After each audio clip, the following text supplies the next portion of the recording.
Welcome back to day 12 of 50 Days to Rebuild, the series where I do 50 minutes of exercise and read 50 pages of a physio book in a day. Starting off with the exercise portion of things, I'm really quite enamored by this new hip hinge exercise I've been working on, where you're sitting atop your femurs and then trying to sit back onto your heels.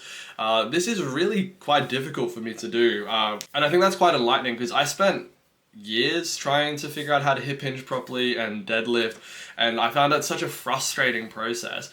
And interestingly, this is meant to be the first step before we essentially start doing half of a forward fold, so essentially down to like horizontal with the torso.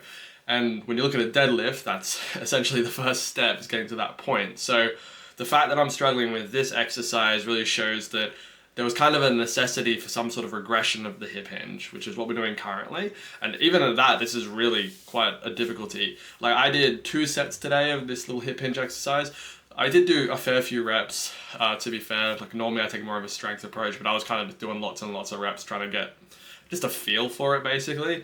And on the first one, like, it was hard, but on the second one, my glutes were shaking. Quite interesting. But overall, I thought the exercise went quite well, but I think it definitely needs to get strengthened and that motor pattern reinforced. Bench was a bit of a pain. Pretty much the same sort of reflections as the previous days. Because of this, I have taken photos of myself and I'm going to try and run through the body reading from anatomy trains to try and identify where my compensations are, therefore to identify what muscles and myofascial meridians, so those chains of fascia and muscle, might be involved, to then figure out what needs to be released, because I am thinking that's a big factor here. I will say though, it was kind of frustrating, but I did start in I tried to start basically in a compensated position and then work out from there to figure out what the right position would be. And I think I did manage to keep my elbows a lot closer, even though I had some upward rotation. This was really like a almost fragile thing to hold. Not that I felt fragile, but that I could lose that quite easily. But it did feel possible, so I think that's good. That was one of the things I wanted to try from yesterday. With the wrist work, I've discussed some of this previously, but the pure abduction, adduction stuff, so the horizontal wrist work, that actually was causing, I don't know if it's pain, but it's certainly bordering on it. And same with the rotational work, but maybe to a lesser extent, though it did feel quite intense on the lateral wrist on both sides. Not too sure why that is the case. It'd be pretty hard to do less load. Not impossible, but it's something that's interesting. Might also be partially due to being in a fist position. I know that with the wrist extension, I found having an open hand quite helpful, so maybe that's something worth investigating. Coming into the learnings from your spine, your yoga today, really looking at the whole cervical complex, so the neck. A big focus here was on some of the postures to avoid. This wasn't a hard and fast rule, but essentially it was really low reward, if no reward, and high risk for a few postures, particularly headstands, just because, again, the neck really isn't built to bear much load, and this is really demanding that of it. Also, shoulder stands and the lotus pose. Additionally, for some people, pushing towards the end ranges of twisting and extension, essentially for everybody, will limit some blood flow to the brain, but for some people this can go much too far, and they might get symptoms like vertigo, headaches, difficulty swallowing or speaking, sounds scarily like a stroke. And basically the idea here was just, if that's happening, you've pushed too far or this isn't a move for you. Looking specifically at rotation of the neck is quite interesting. Essentially 50% of the rotation comes from the atlantoaxial joint, so that's between the first and second vertebra. Unlike in the other vertebra of the body, in the neck, the restriction to rotation wasn't actually coming from the bones of the vertebra. So it was really important to pay attention to how you're feeling during this rotation, because other tissues are going to limit this, but it's not the bones, so you can sort of strain some other tissue. On rotation, conversely to the thoracic and lumbar region, with extension or flexion of the spine, that limits rotation in the neck. Much like in the other areas of the spine, it was identified that there's extra stress when we add extra motions to rotation, even though there's always going to be some lateral flexion with rotation, that if we start extending or flexing or really laterally flexing, it's going to put extra strain, and we kind of want to avoid that.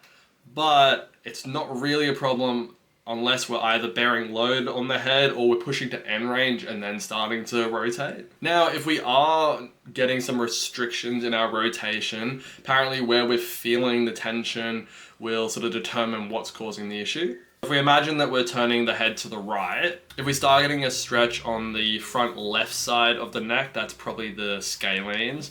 If we start getting a stretch on the front right, it's probably the sternocleidoid mastoid. If we get a stretch on the back right, it's probably the upper traps. If we get a stretch on the back left, it's probably the splenius. And if we get a stretch in the base of the skull, it's probably the suboccipitals. Again, I'd say this author doesn't necessarily explain what to do in the face of these restrictions. Whereas I think maybe the anatomy trains guy, when I was reading that, was sort of saying that, you know, a lot of the yoga and stretches will help with this, but this guy's then saying you're encountering some of these issues and there's not really an answer to how to address it, because like you're already in a pose that's stretching it. I'm suspecting the answer is just stay through that stretch, but potentially also this is where maybe slipping in like massage is a better option if I can't figure out how best to stretch that muscle. Okay, going to rapid fire some of the anatomical information that I learned. So the lats are ipsilateral lateral flexors, so they pull the ear to the same side, whilst contralaterally rotating, so rotating to the other side. Very, very happy to confirm this. I've heard that it was either an ipsilateral or contralateral rotator, and I didn't know which one for like a year, and I didn't know I did it simultaneously, so that's really cool.